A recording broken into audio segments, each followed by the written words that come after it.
first, live, local. This is Fox 12 Now.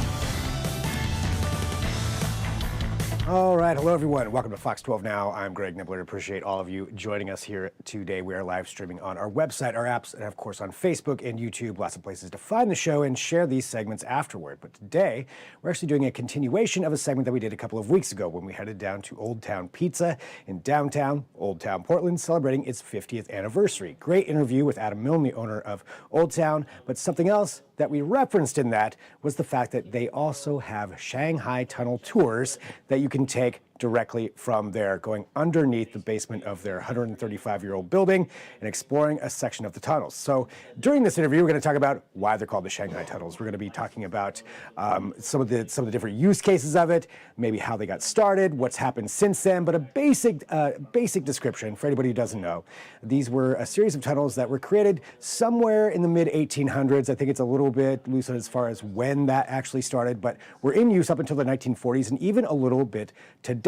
So these tunnels connected all over underground Portland.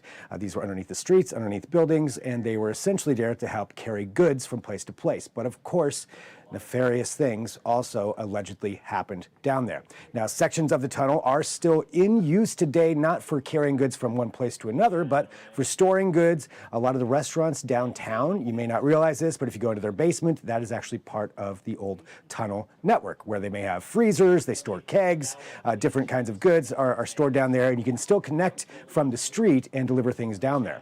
But the entire network is closed off. However, underneath Old Town Pizza, there is about 15,000 square feet of the tunnels still accessible, and you can go on a tour of those. And that is exactly what we did. Our tour guide, Doug Baldwin, took us down there, talked about a lot of the questions that I had, and during this, you're going to get some history lessons, and also, I'm not going to lie, there's some ghost talk as well, and a really creepy photo that we'll talk about a little bit more, I think, after we run this. But let's go ahead and go right to it. So this, again, starts from Old Town Pizza. This is us heading down into the basement with Doug for a Shanghai Tunnel tour. All right, Doug, you're taking us down into the basement. We are. Here we go. Okay. Use the banisters. All right. It is dark. I love the word banister. This is the room where I talk about the Shanghai Tunnels, and also I talk about why the tunnels were built. The tunnels were actually built in order to ship goods underground. So they were not built for the purpose of kidnapping men to work on ships. They were built for transporting goods underground. They would go from tunnel to basement, through an interconnected series of tunnels and basements. So one of the things that I hear, and that a lot of people are always asking, is where does the name Shanghai Tunnels come from? That's unclear. There are two competing theories. One is that some cartoonist in the 30s just made it up. The other is that people back in that era, we're talking about 100 years ago, the idea of going to Shanghai was the furthest place they could think of going. The theory is, or hearsay is, you're a guy, you're drinking at the bar. Right. The bartender puts some opium into your beverage. You consume the beverage and you pass out on the bar. And then, according to this, I'll call it a myth, the floor beneath your bar stool opens, sending you plummeting down a shaft into a tunnel, at which point you're dragged by the collar to the harbor and forced to work on a ship.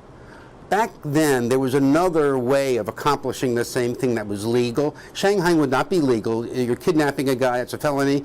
Crimping, perpetrated by a con man called a crimp, was legal. Unethical, but legal. And basically, it was tricking a guy into signing a debtor's note, and then calling in the debtor's note, and then selling him, basically, to work on a ship. But these tunnels have been here, regardless of what they were used for. Yeah, now they're all filled in. There is no passing through the Shanghai Tunnels. So you can't get down to the waterfront from this? I guess if you had an excavator and you were really determined, you could do it. This building goes back to 1889, so it's 135 years old. So lots of opportunities for things to happen here. This was a hotel. It was a hotel actually until the mid-1960s. And it was a posh hotel. This is where merchants would actually conduct their business. So it was one of the first buildings in Portland with a hydraulic elevator. And where you order your pizza upstairs, it's actually where you would check into the hotel way back when. These are cement blocks, and let me explain why they're here.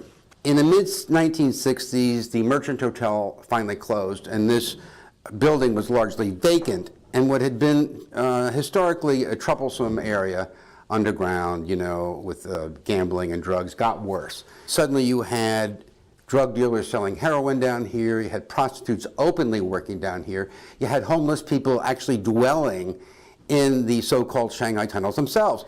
The local population was not too happy with this. They bombarded City Hall with petitions, and finally in the late 1980s, City Hall did something. They sent the police through the tunnels with pickaxes and sledgehammers with orders just to cave them in. And so this is some of the stuff they pulled out. Some of this would then be redeployed back inside the tunnels. So basically, in short, since the late 1980s, the so-called Shanghai Tunnels have been impassable.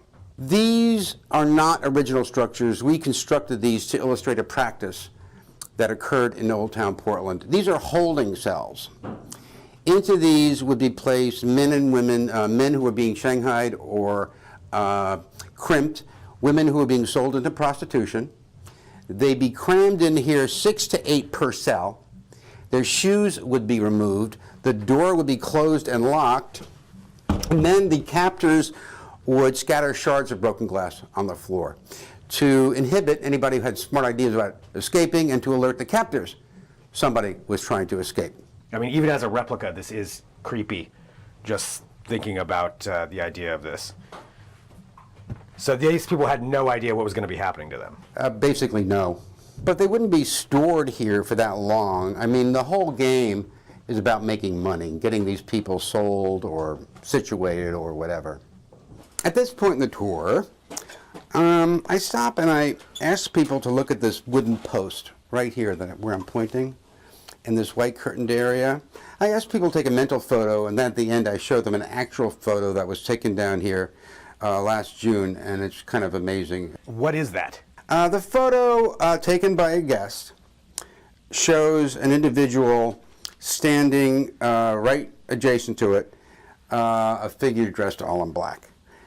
Somebody who's not on the tour, one of those malevolent figures, evidently, who dwells down here. Ugh.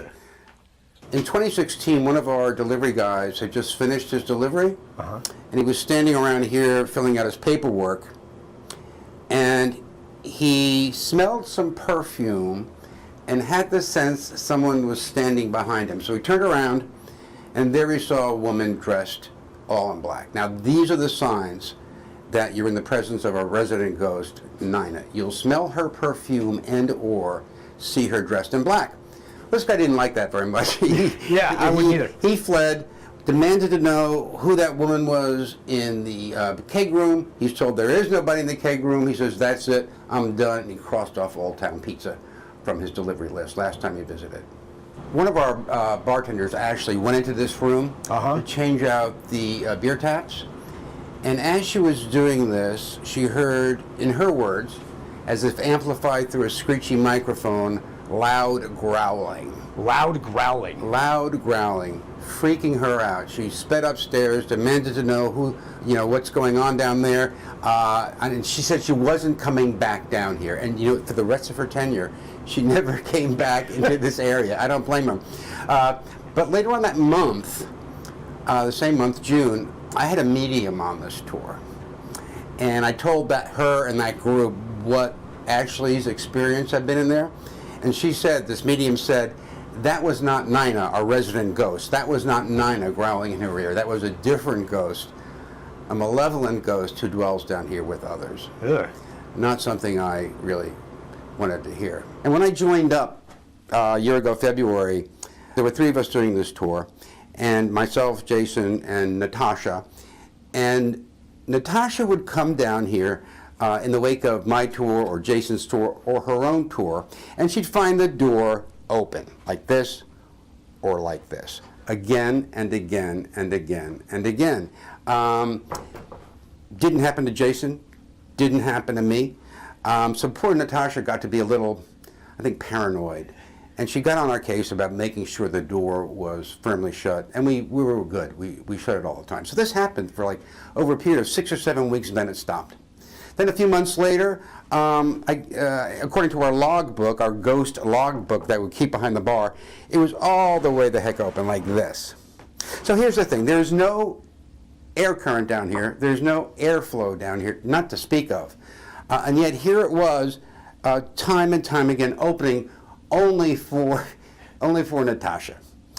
Her theory, that would sound kind of crazy, well maybe it sounds crazy anyway, but in the world of this tour, it makes sense. And what Natasha believes she's being pranked by Nina or one of the other ghosts who live down here. On this side, where I'm pointing my flashlight, you'll see bed frames that have come down from the Merchant Hotel. So these were actual bed frames from the hotel? Yeah. They were just stored down here? Yeah. You know. So who knows how old those are? Could be from the They could be 60s They could easily be 100 years. years old. I really don't know. There is definitely an eerie feeling down here. Then you got this little. Yeah, what's going on there? Well, I think it came down with the bed springs and bed frames. It used to creep me out, no longer. The only way it would creep me out now is if I found an actual child in there. So this you didn't put this down here? No. This actually was in No. the basement. Yeah. We haven't brought very much down here. All right, so that's where the tour kind of ended as that part. But yes, that was a baby's crib down there. That is really creepy. I'll say number one, but also just The photo taken by. Let me mute that thing. Now, I'm sure there's going to be an explanation, a logical explanation maybe as far as how the light hit that, or this is a trick of the eye, but I don't care. It still looks creepy, even if it is just something that's happening there with the photo. So that is one of the things that Doug showed us there at the end. But again, huge thank you to Doug and Old Town Pizza and Adam and the crew for having us down there to be able to go down there and check it out. This is a tour that you can go on.